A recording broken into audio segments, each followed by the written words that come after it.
হিন্দুদের নামে একটা রাজনৈতিক দল দরকার, তাহলে বাংলাদেশের বিরাট উপকার হবে। এই যে মাইনরিটি গ্রুপটা, তাদেরকে নিয়ে সবাই কার্ড খেলে। হিন্দু জনগোষ্ঠীর মানুষদেরকে নিয়ে সব থেকে বেশি কার্ডটা খেলে ইন্ডিয়া এবং আওয়ামী লীগ।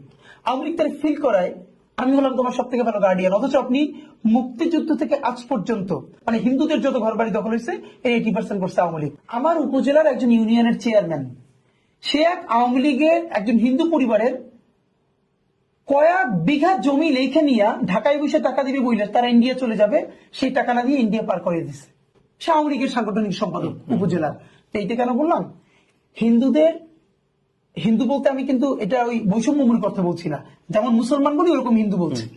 যেই অপরাধটা হিন্দু জনগোষ্ঠীর কেউ করে নাই, আপনি তবু ওইটা তার উপর দায় দিয়ে দিতে পারেন।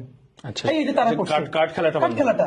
কিন্তু যখনই সে একটা পলিটিক্যাল পার্টি করবে, তখন তার যেভাবে স্টেট দাঁড়াবে, একইভাবে কিন্তু রেসপন্সিবিলিটি দাঁড়াবে, অ্যাকাউন্টেবিলিটি দাঁড়াবে।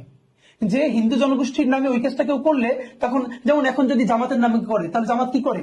আগে যাতে ওই ঘটনাটা না ঘটে সে নিজেই লোক দিয়ে মন্দির পাহারা দেয়। তাহলে হিন্দুদের নামে পলিটিক্যাল পার্টি দাঁড়াই গেলে তখন হিন্দু পলিটিক্যাল পার্টির লোকেরাই ওই জিনিসগুলো আগেই বলবে না এটা হতে দেওয়া যাবে না, কারণ তখন দায় দেওয়ার মতো গ্রুপ থাকবে, পলিটিক্যাল পার্টি থাকবে। তখন আওয়ামী লীগ, বিএনপি বা জামাত ইসলামী কেউ তাকে আর কার্ড হিসেবে ব্যবহার করতে পারবে না। সে নিজের স্টেক নিয়ে বলতে পারবে ঠিক আছে আমার এত % ভোট আছে, তোমার সাথে জোট করবো।